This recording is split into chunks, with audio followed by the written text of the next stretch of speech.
asked the same thing. I love that. It was such an interesting coincidence. I'm like, okay, this is pretty cool. So hopefully our share today will be helping her answer her questions. So it should be great. I hope so too. I hope she listens. Yes. So, welcome to Let's Talk About Dating on WGSN Going Solo Network Radio, TV, and podcast #1 Internet Singles Talk Network. This is Christine Baumgartner and Barry Selby. Hi, Barry. Hi, Christine.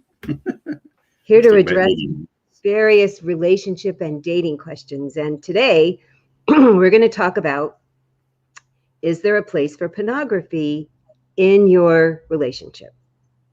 And I would say, in parentheses underneath that is, how does pornography affect relationships? Mm-hmm. Yeah. Boy.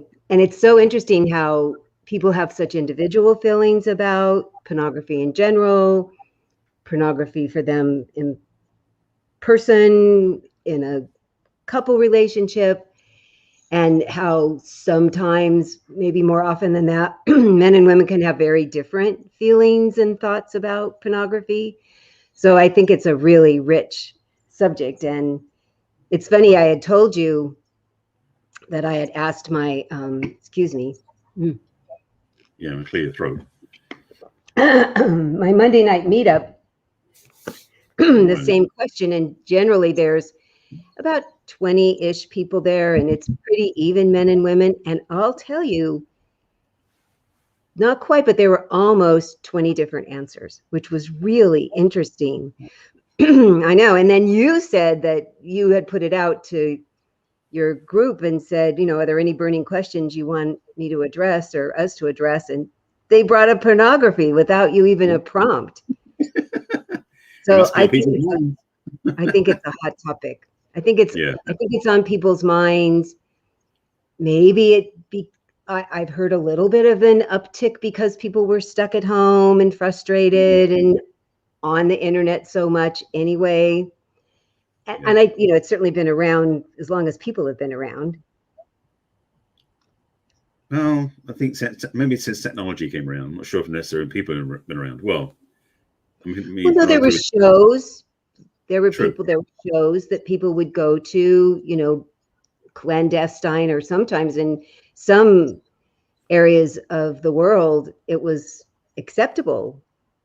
Yeah. Or at least accepted. I remember I was sharing it. I was in a clubhouse room this morning or something and mentioned about the fact that I spent my 21st birthday in Hamburg on the Reeperbahn, which is the red light district. And the pornography shows were all over the place. This is back in, well, I'm not going to tell you when because that'll give me an age. It was a while ago. It was way before cell phones and smartphones and stuff. Mm-hmm. So yeah, it's been a long time. Yeah. So I would imagine pretty much as long as human beings have been around. And the more, I think, the more puritanical we got, the more conservative in our morals we got, that it's like prohibition for alcohol. When you start banning it, like really banning it, you can't even do something in the privacy of your home. It's even more intriguing for people. Oh, yeah. And I think the demand, which then makes the supply go up. Yeah. The demand goes up, so the supply goes up. Yeah. What was the site that was OnlyFans? This is a website that got created like about 5 months ago or 6 months ago. It happened during COVID. Mm-hmm. And then of course the thing was, recent news there, it was they decided to want to go mainstream. They want to get more money, so they'll get more funding. But the people going to fund them said, take out the pornography. And of course, when they did that, all the people on the site said, forget it, I don't want to play anymore. I know. So, the sex acts and stuff. Yeah. But a couple of things on the table since about relationships. One of the sayings, one of the quotes I remember hearing, which I use sometimes in my conversations, is the challenge is that for sex, pornography has spoiled men the same way that Hallmark has spoiled women. Mm-hmm. It's like the ideals that we get presented with, not ideals, the presentation we get from those formats tends to give us a certain perception of what we think we're going to get in relationship and from a partner. So when we come down to, in particular, this conversation about sex, there's presumptions and also a whole bunch of comparison stuff that we have run through, Where, I mean, for men, there's certainly we get trained that thing about we're going to perform a certain way because that's what pornography teaches us. Yes. So we've got to be careful with that. So this conversation now, we'll talk about also how to break that stuff as well, break the cycle, break the pattern. So we'll get to that as well. But I want to make sure we understand there are some ways we've been trained as men, because pornography was aimed at men, as a means to get us excited, but also to give us the association between sex and what pornography presents, which is not accurate. No. Because most of us men are built that way anyway. No. And it was so fascinating because, this has now been right at the front of my mind since we were approaching having our conversation today. And yesterday, there was this huge thread in one of the widow sites on Facebook about this woman says that she's with a new guy who's determined for her to have a vaginal only orgasm. Determined. And he feels like a failure if she can't. Now, she's pleased lots of other ways. He does a really good job. And he was saying that there was something wrong with her because every other woman has achieved a vaginal orgasm. I know, it was so fascinating. I thought, oh, we still have to talk about this because there's all the misnomers on both sides. So, oh my gosh, she got and so she was taking different vitamins and supplements and all sorts of stuff. She was trying to fix herself for a problem he told her about. This problem. Yeah. So lots and lots of women chimed in, including me, saying, most women can't, they just can't. And it's not a deficit. It's not a problem. If you get orgasms other ways, yay. And so I should step back and make sure I said out loud, because I didn't, through just penetration, not fingers or toys or anything, which we all suggested. Of course you can then and yes, there are times when a guy is shaped a certain way or you've got just that winning position. But the other thing that came up so much that it was interesting, the people that already knew this and didn't know this, that we say all the time, that you first have to make love to our mind as women. I mean, you can just get it up because you saw a beautiful woman. Really, I mean, there's a benefit and a curse. Oh yeah. Oh my gosh. Oh my goodness. Yes, because you can't hide it, and we can't. We need to get warmed up like a crock pot. And how they said that the women who had, and I chimed in, yes, I have, that it took lots of foreplay, a couple of orgasms ahead of time, and then feeling completely mentally relaxed. Completely mentally relaxed, completely mentally safe, completely mentally in the moment. And the problem for this woman, and a lot of people chimed in, was, well, if you're concentrating on this is what's going to happen, then it's really not going to happen. Even if it maybe could, that mind effing that we do to ourselves is what's really going to make it absolutely virtually impossible. So he had it in his mind that he'd seen all these movies, all these pornographic movies, and we suggested that maybe there'd been one or two women in his past that might have faked, and maybe there had been a couple that really did, but we can fake, and most men have no idea. They just, sadly, you don't know. You really don't know always. It's true. So, like the whole Sleepless in Seattle in that restaurant with the classic scene. Absolutely, the classic scene. Everybody's seen it, and everybody knows what I'm talking about, and every woman knows how to do that. It's sad because you don't get all the other wonderful things that are supposed to go along with all that commotion she's making. But I was like, wow, it's so detrimental for both sides to take pornography as the God's word, as serious, and this is really how it works every time. No, these are actors. These are actors. They have scripts. They have people behind the scenes saying, do this, say that, look this way. They also have artificial enhancements. They also have various supplements and pills, not healthy ones. No. And they've also because it's like on film, it isn't necessarily one long process anyway. It's like it's cut several times. So the whole thing is looking like this guy can do all these different things. In real life, probably not. No. And I was going to say, the one thing is that the challenge, and this is one of the problems I think men and women face in the bedroom after watching pornography, is performance anxiety, because the comparison thing sets us up to fail. Yeah. And like you said, I mean, the whole thing about vaginal stimulation, as you said, it's such a powerful thing because that recognition, that piece of the puzzle is so critical because, first of all, a lot of men, and I'm grateful I've done a lot of study, so I'm not so limited by this, but a lot of men, I was raised this way, have no idea there's any other form of orgasm for women. I know. So we don't have an understanding. First, we don't have an understanding that where the clitoris is, No. or where, or the labor, and it's like we don't know the landscape, the geography. So to speak. No. Yeah, So we you're think there's only one thing to do. It's like you got one end goes to the other end, it goes to the hole, and you're done. That's it. Yeah. So we weren't taught that No. formally. And I mean, when I went to school, we didn't have sex education in school, and from what I can tell, sex education is not really that effective anyway. No. It doesn't really get into details. So unless, and I would suggest any man watching this is go look online to at least get a map of of a woman's genitals to know what's where and to know what parts work well, because there's so much more. Let me say this way: there's a lot more fun to be had when we know what we're doing for the women's benefit. So many good points. And the other thing that when I've sent my male clients, because we talk about it, and then I'll go look. There are a couple of places I send them how differently we all look, especially if they've only been with one woman since they were, they met in high school or college, and they were married for 40 years. I'm like, oh yeah, no. As much as we look different this way, our vaginas look really different. Everybody looks different. There's hardly any that are like fingerprints. They're all the same. They're all so different. There's nothing the same.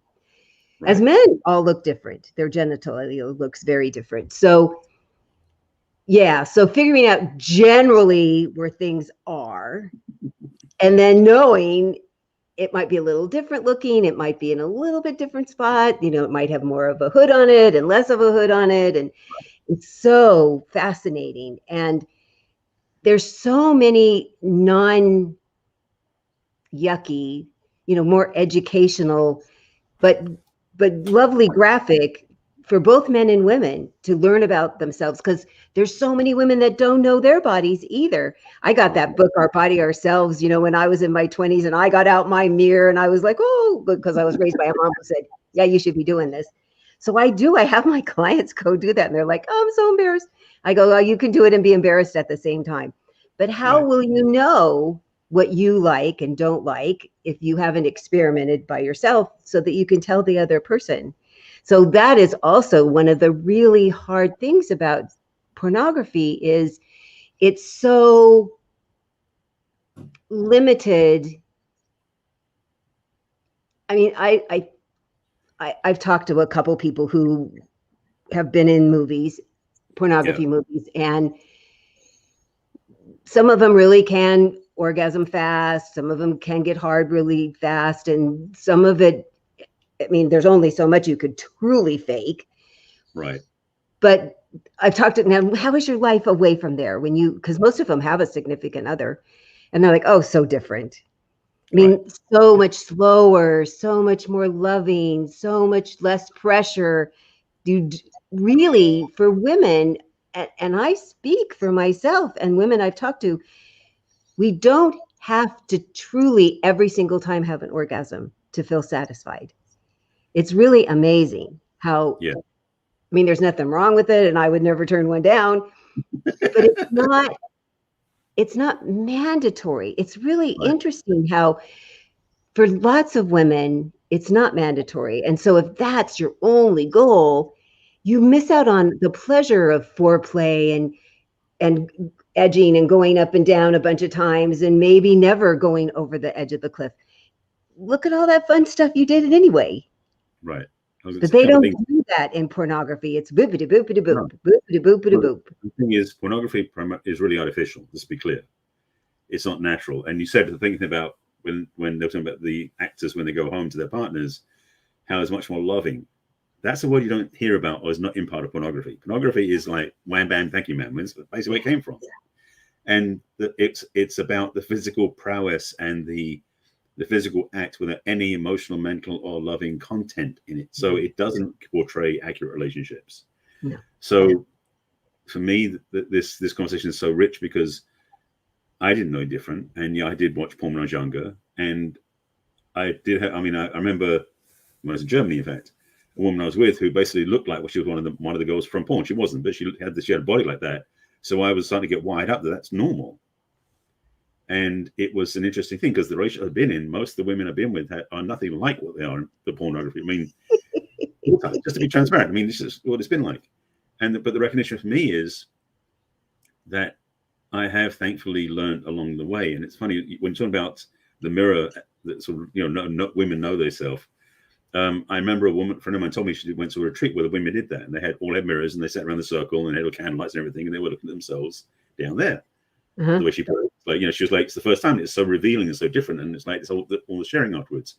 But also, I've helped to produce the Vagina Monologues in Santa Monica like a few times. A friend of mine runs it for the last 10 years. We did it, or I should say over a period of 10 years. We've done it a few times. And the stories that are told, and this is Eve Ensler's big project, the Vagina Monologues, and there's like 25 stories. The stories about women discovering, women being abused. Because the other problem with pornography, and this is the thing on the sidebar as well, pornography also has this unfortunate tendency to lead to women being taken advantage of. Not in relationship necessarily, sometimes but outside too, because men think that's the way it's okay to do things, and that's unfortunate. So it's really frustrating to see that as a choice people make, because it's been portrayed they can do that. And most pornography is so artificially set up about how it's going to work.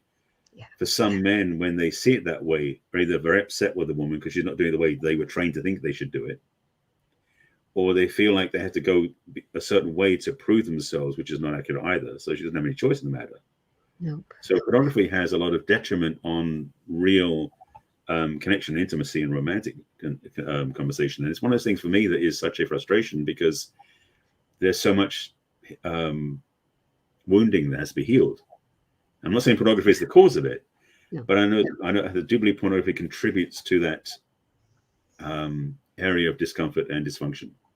Yes, it's such a good point. And if your education in the sexual arena is not very broad, and some people it's only limited to what they've seen or read or heard, it's very, very limiting in all the wonderful experiences you can have with your own body and with another person, that it's frustrating that pornography is such a often sought out education, that people often won't look in addition to other areas. Right. That is more, that'll add the layers of education that you want, the layers of how your body really works, how the other person's body really works. Because that's the thing too, that men get shortchanged, because there's such an interesting variety of ways to please a man. That's not just tab A into slot B. I mean, there's so many other things that if you don't know that, and they never show that in most of the pornography movies at all. It's he gets hard, he gets in, he gets off. I mean, really, and she screams a lot, which is so, there's nothing close and caring and loving and sensual and sexy about it at all. Well, the reality is pornography is usually not about relationships, to be transparent. Because most pornography is like, they're going to tell a story that gets them to the sexual position within the first 10 minutes of the movie. It's missing the point of relationship. So from up to this point, we talked about how pornography doesn't help relationship. Right. I know we'll talk at some point during the show about how pornography can have a place in a relationship, because there's not painting them with one brush only. And let's be clear, we'll keep talking about this, but just be forewarned, or should be prepared that pornography, generally speaking, doesn't add to your quality of relationship or connection or intimacy, all those things. Because the thing is, it's funny you said about the foreplay piece. Another clubhouse room I was in yesterday, it was a really fun room. The title of the room was how you do sex is how you do everything. It was a great topic. It really stirred up some conversation. Yeah. And we were talking about, I shared in that room about the real idea of having sex with your partner starts maybe hours or days before with the foreplay, which is basically anything from like a sexy text message. We talked about this before in the shows. Yeah. But having that titillation and that excitement that builds through the day by the message you sent each other. You said about your former husband before he passed away. The things that you would do with him. There's communication. There's ways you can inspire, I should say, perhaps, or excite your partner. We're not in the same physical building. Yeah. Oh, so yeah. Recognizing that there's a whole level of connection, intimacy, and sexual stimulation, shall we say, that starts in a whole different place, which again isn't something you see in pornography, generally speaking. No. Yeah, I think it's a tool, like toys, like lubricants, like lingerie, that I would never personally or suggest that people depend on one thing, that you explore a variety of things, especially, most of the time we're super turned into teenagers and we're so hot and heavy and we can't keep our hands off each other. We want to have sex for hours and hours and forget eating and sleeping. And it's lovely, that first crazy fireworks blush time. Yeah. And then generally, as most human beings, we settle into more of a rhythm, which is still lovely. You're still getting to know each other well. And what enhancements can you add? And that's where the benefit comes in, that there's so many ways to warm yourself up ahead of time, or warm together, or, wow, I never thought about that. We could try that, or maybe try it a little differently. Or, wow, it makes me even gladder that I have a person, because having sex with a stranger, I remember that, and that was not good at all. I mean, there really were interesting things that came up watching pornography with a partner, but also by myself when I haven't had a partner, and I was like, yeah, I think I need to just get past this. I'm having a tense day. Life is hard, and I'm just going to go lose myself, for a half an hour and go play. And was very forethought, very deliberate, so that I had a chance to have a purposeful reason for me and my body and my psyche. Because pretty guaranteed, if you have an orgasm, your day just feels better.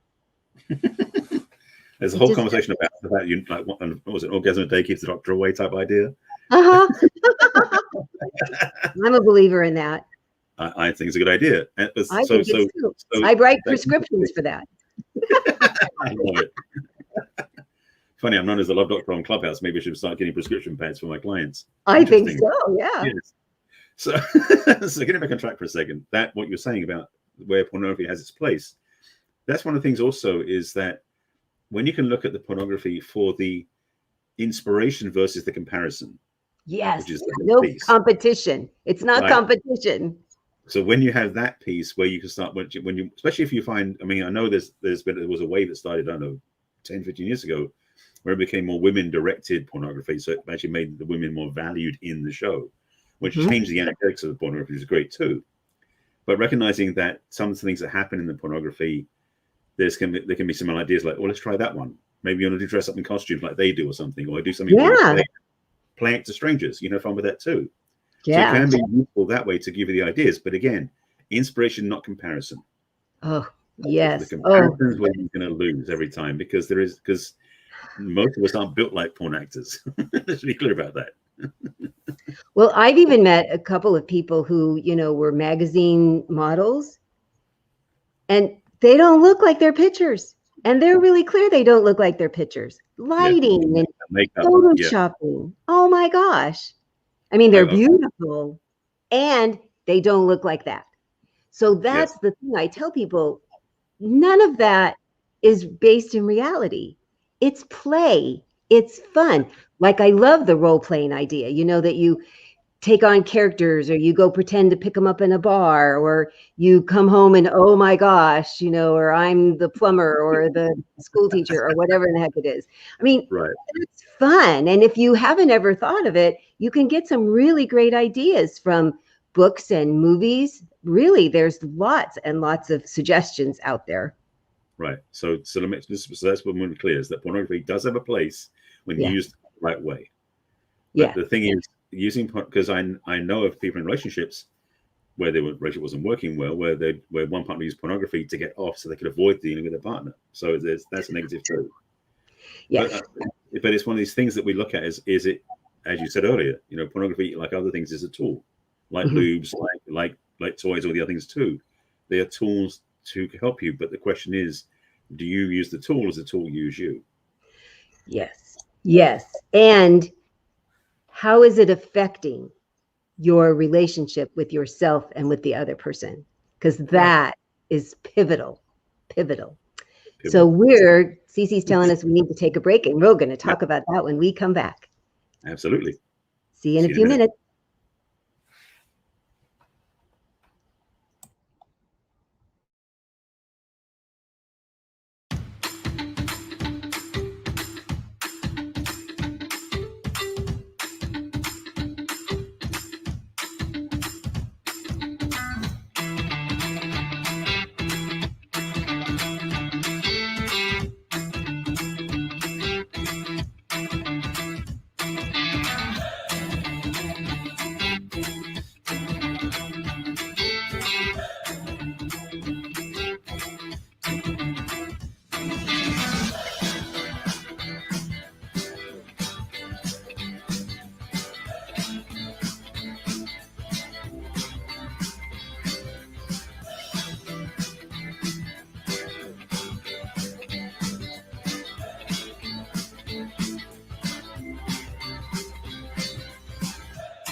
Hi, we're back talking about, is there a place for pornography in your relationship? Yes, indeed. Such a rich and multi-layered subject. So we ended our first segment before the commercial talking about how does it affect your relationship? Because there's ways it can help it, and there's ways it can really harm it. Indeed. And like anything, moderation is the word that you need to keep in mind. Excess of anything is generally not good for people. And if you think about, you have this much time in a day, and you break it into pockets or segments or columns, the more time you spend on pornography is less time you have to spend on your relationship. So thinking how, because I'm not saying you can't do it alone. I'm never going to say that. Even people that are in lovely partnered sexual relationships, occasionally you want to watch a movie that the other person doesn't want to watch.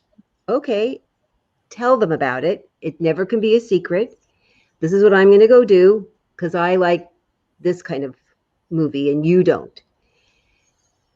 And then make sure that you're still having lots of physical connecting on an emotional level as well as physical level with your partner, because that's the problem, is the pendulum starts swinging, as you were saying, that they might do it to avoid, they're doing it to punish, they're doing it because they can't get off any other way.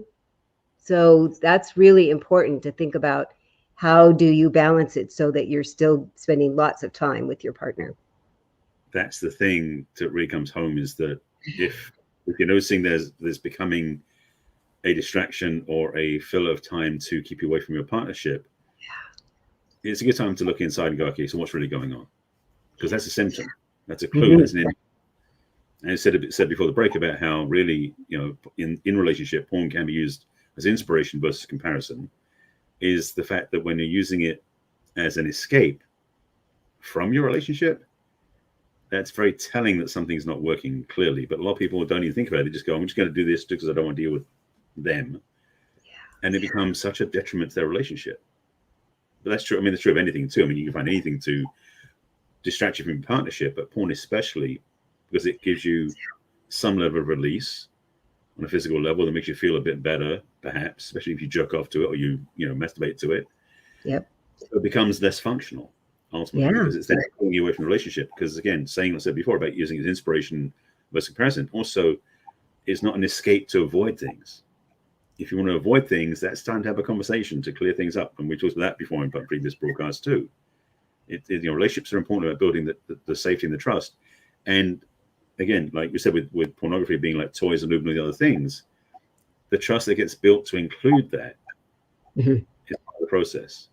Yeah. So it's vital for us as conscious partnership. Such a catchy title. Yes, was that 2 weeks ago, 3 weeks ago now? Yeah. So how that's so important to recognize that when you're noticing yourself or noticing your partner being pulled into something that is pulling them away from you or yourself away from them, that's a hint that maybe want to check into something. So pornography can be one of those distractions that is the signpost to say that may not be the path you want to follow. Yes. Yeah. To really think about how much time you're spending, especially alone. Right. Using pornography. Yeah. Yeah. Because it is like shopping, alcohol, drugs. It is distracting, and you can feel, maybe you think you feel better right after. Right. It doesn't solve the thing that's the core thing that's bothering you. This bothering you about you and your inadequacies or your unlovability or whatever, or your frustration or anger or disappointment with the other person. It's not going to fix any of that. No, the relationship piece. I mean, we have already talked about earlier in the show about the benefits of watching pornography together. Yeah. Again, for inspiration, for ideas, that sort of thing. Yeah. But when you watch it on your own, unless you're doing like research, or maybe you want to surprise your partner by like looking at porn to get the ideas. I mean, I remember vividly. I'm as I think I said before in the show, certainly at other places, I'm a self-disclosed science fiction nut. I love science fiction. I'm a big fan of it, and I read tons of books when I was a kid. However, there was also some books I got because I worked in a bookstore, actually a bookstall on Victoria Station in London when I was in my teens. And I did get some of these books by a couple of authors that were all about sex and relationships. They were written porn. But they were written in a way that was very informative and educational. I mean, frankly, I learned quite a bit from them. So for me, those books at that time, and I was probably 19 or 20, maybe, no, 18? I was in my teens. So it was an education where I was, which I wouldn't have had the ideas if I hadn't read the books. So in some ways, those books were something I read myself, but they were benefiting my partner because I would learn things I could do with them that I wouldn't figure out from school or anything else. No. So in that sense, doing the research, so to speak, on your own, especially from the written form versus the video form, because written form is much less comparative than video, because even anyway. So you use your imagination better. Exactly. And you can put yourself in the story. Oh, so sure. They look just like me. Exactly. So the idea then that format, whereas written porn, so to speak, I keep on the air quotes up. But anyway, written porn is something you can use as an inspiration because that can give you some of the ideas. Because a lot of the written form is actually much more descriptive and much more usable to actually take it with you. It's like and in fact, to be honest, some of those books I read show me a view of women in the world I'd never seen before that actually probably made it better for me and then for my partners. So the benefit that way. Oh, so many good points. Yes, because the written word they describe, so you can really picture. And the thing that people really like, they go, but they don't really, our male and female bodies are so different. So you've seen yours for a really long time, but you haven't seen what the opposite sex body looks like. It's kind of like, wow, that's really different. What do I do with all of that? Both people are saying, what do I do with all of that? Right. So reading, oh my gosh, I recommend so many different books and so many different videos to my clients. So if y'all want to get a list, let me know. that are very lovely and still graphically informative and educational. So helpful, because you don't know what to do. And the other thing is how important it is to, like, well, show me what you like, because you know better than me, or at least tell me what you like, because you'll know better than me, because you've lived with your body for a really long time. And boy, it sure does tell you the comfort level of the other person to talk about their own body or to have you talk about your body. That's been really interesting throughout my lifetime to see, like, oh, you're not all comfortable with this. Oh, is it okay? Wouldn't you like to know what I would really like? And so it's been fun, but it's a lot of it's from reading and watching and self-exploration. And it's amazing how many people I talked to, mostly women, some men, but mostly women, who haven't, as I said earlier, hadn't looked at their bodies, which helped them. They go watch these movies that I send the men to go watch, because they're like, they don't even know as much about their own bodies. Surprise, surprise. I know. Well, they were raised in families that they didn't talk about it. They were married for a long time to the same person, and it was okay. But it's amazing how much better it can be if you just have a little more education. Well, I mean, just to be transparent, my dad never gave me the birds and bees conversation. No. I mean, I learned through my own clandestine research. and also, to be fully transparent, self-discovery. I mean, it was like that was part of the process in my teens. It was waking up, wake up and having a wet dream was kind of like what's this about? I know. How did that happen? How did I make it happen again? Right. No, but the first time it happens, I think for most boys, it's almost like, did I break something? Did I do something wrong? That's the thing that we go to. So for us, I think that because a lot of us weren't raised with an education, especially from somebody safe we can trust, like ideally family members, to prepare us for that. Yeah. Same as women too, with the period and everything else. So women don't always get the education either. So it's amazing we actually have good sex, considering that most of us don't have a good education from our families and for many generations back. It's like if we as the adults taught the kids early on what to prepare for, and then they did the same thing going forward, we would have a much more relaxed society, for one thing, and a lot healthier one. And people would be saying BS more times to the pornography movies, not to not watch them, but not take them so seriously. Right. Not take them as the instruction manual. It's really an enhancement, like lingerie. Lingerie is not an instruction manual. It's an enhancement. And that's how I feel about pornography. If you look at it that way, as an enhancement to your sexuality, your way of feeling connected to another person, just another little piece, not the whole thing, then it can be lovely. It can, and then you find out, well, I like this kind and you like that kind, and this is the kind we'd like watching together. Because I'm a girl, so I like a little story. I like them to pretend to have a little story. I am so clear about that. You guy, we're going to cut straight to the chase. Yeah, right. No, not usually. No. And then Cece brought up such a good point when she sent out that message to us about the difference between having sex and making love. And I thought that was very poignant, because since we are so transparent in our shows, I was having a conversation with my late husband. I think we were married. So we met in October, we got engaged the following October, we married the following June. So within the first, I think it was actually maybe the first year it came up, I said something about having sex with him was really fun.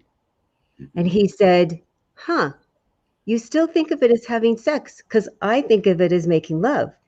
And I said, here's miseducated 55 or 56, however old I was at that particular moment, since I'm not real clear when it was. There's a difference. I know. He went, yeah. I said, I'm going to think about that now, because I never had it in the front of my brain to think about before. I mean, I'd use the words because they sound lovely. And so I did a poll. So I started asking family and friends, so do you think there's a difference? And they're all like, yeah, you don't. The expert. I know. Can always learn more. So you can teach an old dog new tricks. Absolutely. Absolutely.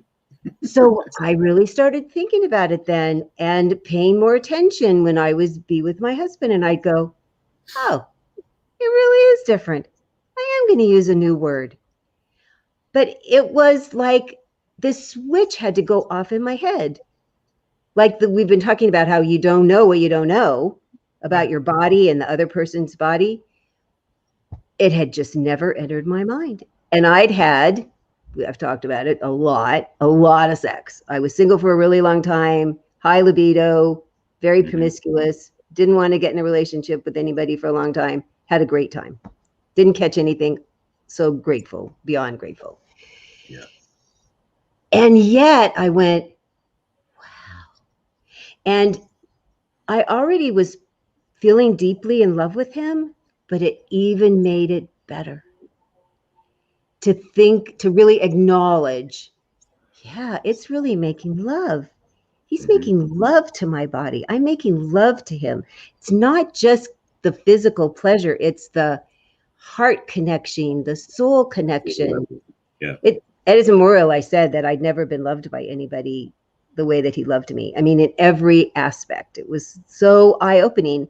And I think it's because he said, really? You never thought about this before? I brought it to the front of my brain. So I make a big point of talking about this with people because I had this revelation. Be thinking about how close and how intimate and how open and sharing you want to be with this other person, because, oh my God, you really want to get to the lovemaking stage because it's better. Well, I mean, I've talked about this for years in my own just conversation, not even like in this format, but how making love is different from sex. So I knew that from the get for me for a long time. Wow. Because for me, I had it conflated, and this is sort of wiring because it may not other people see differently. But sex to me, as you said, what your deceased husband said, was about the physical act. Making love was the emotional connection, and connection is the word.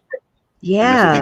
Making love is this connection between two souls in physical form that are expressing their bliss and their ecstasy together. I mean, making love has a much bigger context for me in that conversation. And yes, it is all those different layers and flavors, which also does not necessarily require a climax, which you talked about earlier. And having that,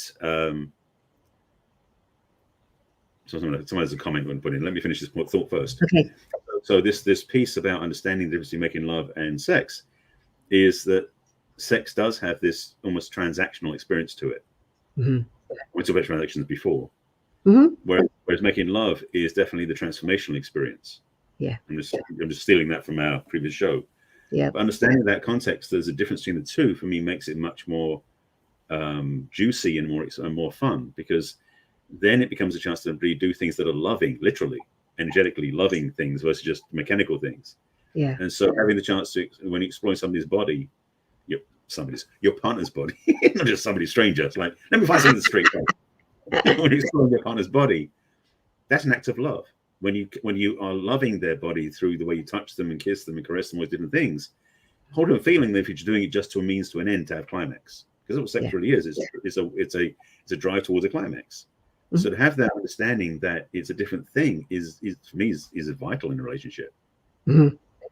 So, well, you had the same feeling my husband had, because that's how he had felt with his 2 marriages before mine. And I was like, whoa, how did I get to be this old and not know that? I'm so glad I got to learn it now. That was my whole thought process at the time. It's interesting, though, it's the men that knew this, not the woman. That's what I'm thinking. You and he knew this. How did you know this? You would think we're the big mushy, think we're so heart-centered women and we're out busy having sex and we call it sex. I've really been so conscious of watching how women talk about it, and it's not often making love. And I do see many more men calling it making love. I know. A lot of men do call it sex, though, too, just to be clear. It's not all men. Yeah. No, Yeah. no, I'm saying, but I found a higher percentage of men using the making love term when they talk about being with a woman than I find women seem to use sex more. So it's been interesting. Yeah. Yeah. All right, Cece, somebody has a large comment. Let's see what somebody has to say about our subject today about product. No, Monica says, from a female perspective, it destroys marriages. Either party gets used to looking at the video gal or guy behind the screen and fantasizes on who they looked at and not really into their spouse. That some desire spills over into looking at other women or men who dress and dance provocatively, disregarding the feelings of their spouse. You are so correct, Monica. That is one of the really downsides. If somebody overuses it and doesn't enjoy it with their partner, they can get completely off track with feeling connected to a significant other. I mean, we did talk about it earlier, but that was really bringing it home in a way that was more powerful. So thank you for that comment, Monica, because it is, that's again, inspiration versus comparison. And the comparison is the trap, and we fall into it because, especially for the men, we're generally very visually stimulated. So when we're looking at something, we fall into the comparison about, like, can we be like that? Can we copy that? Can we learn from, so whereas inspiration is different, energetic, which I'm adamant now, that phrase has come up for me now, so I'm owning it. It's like, and if you use it for an inspiration to give you ideas to do with your partner versus such a comparison, so you start comparing your partner unfavorably to that, which is what she said, is definitely a key piece. So recognizing that your relationship can be enhanced or destroyed by pornography. Yeah. Let's be honest. Such a good point, Monica. Thank you so much. And it sounds like it's happened to you, and I'm so sorry. I'm sure that hurt your heart a lot. It sounded like it was a personal experience, which we've heard of quite a bit. Absolutely. More men generally than women can get carried away watching pornography and believing it and trying to emulate. And then the backfire is it then makes women try to compare ourselves to this thrashing and screaming and boobs that don't move and, tons of moisture everywhere. And it's no matter, even if you had the best lover who completely understood your body and you were madly in love with them, all of that isn't necessarily going to happen every time to everybody. And that's what's so sad, because it's so clear. So one of the things when people have been really adventuresome, I said, go do Pornhub, because there's regular people who make videos. And you'll see it's not at all what it looks like with the really staged paid people. Right. I said, just go watch a couple, just so you'll go, oh, they don't scream and cry the whole time. And it's, they look like they're with somebody they've been with for a while. They have on wedding rings sometimes. And this is how normal, regular, the majority of people make love. And so I've had people go, oh, really? That's the majority of the people in the world. Yep. And it's helped. It's really helped. So to know that there's regular, I can't imagine putting myself out on video as open as I am about talking about it. There's a lot. Right. A lot. And you can look it up by the subject you want to watch. Oh my. But I've picked who I tell that to, but they've come back pleased to make them go, oh, I am kind of normal. Well, again, that's the thing back that said about, my lack of education when I was younger, and women didn't have really healthy education about sex, about all the things that their body goes through as well. No. And so I'm amazed we actually do as well as we do in some ways, because we don't have that education.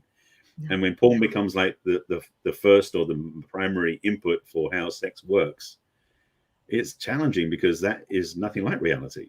No. And so when we try to act like it, as you said, it's like when we attempt to copy the moves, to think that's how it's going to get us to that place is such a mistake and an errant approach, because it's not going to happen that way. Yeah. But again, we are so caught up in the paradigm of we need to learn from other things out there, because we're not learning from inside. Yes. And that's the other part is and that thing you said was so telling about when a woman is so caught up in the vision of what she's supposed to be like, even though she may have a man who totally gets her, understands her, knows how to make love to her, that she is unfortunately living in a delusion because of what she's been programmed to. I mean, this is not just about pornography now, it's about everything, because It could be from the way she was raised. I mean, she's carrying around history from having incest or abuse or something, or rape or anything like that when she's younger. That's going to really negatively impact her sexual experience with her partner until she does the work to heal it. I mean, it's a whole different paradigm, but I'm recognizing that all of these pieces are information for us to do the work. Yeah. So if you want to have an amazing connection with your partner that is more intimate, more loving, more making love and joyful, if there's something in the way, do something about it. Get some help. Give us a call. Write us an email. And now we'll tell you how you can do that. Perfect timing. Yeah. Because don't we all want to live the best that we can individually and together? Yeah. You're learning how to get along well with yourself, how to get along well with the significant person in your life. And that's what you and I teach. Exactly. I know. So the way you could get a hold of me is through my website, which is www.theperfectcatch.com. Click on What's Holding You Back from Love, and we can have a complimentary chat so we can get to the bottom of it and come up with a plan to help you finally find love. You can also send me a personal email at Christine@theperfectcatch.com. You can read about me and read my blogs, watch my videos on Facebook and Pinterest and LinkedIn and Twitter and YouTube. And is that all of them? Instagram. Oh dear. Poor Instagram. It's such a stepchild to me. And tell them how they can get a hold of you, Barry. I love it. It's so funny. I like Christine, you can also reach out to me on my website. You can also reach out to me by connecting me. So my website is barryselby.com, which is easy to find. It's still being redeveloped. I've got my tech support people are trying to fix some things on my site. So mobile, it's not working the way it's supposed to, but on the desktop, you can see it. There are lots of ways on the front screen to click on Let's Chat, which has Let's Chat, like let's start here, that sort of thing. Just look at my site homepage. You can click on several buttons to get in touch with me. I do offer a complimentary conversation, same as Christine does. We can talk and I can help you navigate where you want to go, what you're looking for. If you want to email me, you can email at barry@barryselby.com. I do welcome positive feedback. Or your questions, too. I'm going to say it that way too. I like it. So, and also on social media, I'm Barry Selby on LinkedIn, on Twitter, on Pinterest, and on YouTube. So youtube.com/Barry Selby. On Instagram, I'm at The Real Barry Selby. On Facebook, it's Barry Selby, the author. Oh, and on Clubhouse, I'm at Barry Selby as well. So, and by the way, if you want to find me on Clubhouse, I'm not extremely, I'll cut back a bit. I'm very busy on Clubhouse. Lots of teaching and fun stuff going on. So follow me, find me, and let's chat. Yeah, we would both be very happy to chat with you. And it's so fun because you always get the male and female perspective from our show. Indeed, you do. Well, we will look forward to seeing you next week. It'll be 1 o'clock Pacific, 4 o'clock Eastern, and all the times in between with another scintillating and informative subject about dating and relationships. And we promise to make you smile and think. There we go. Think. Yes. Lots of thinking. It's our goal. Absolutely. We'll see you then. Bye, Barry. Bye, Christine.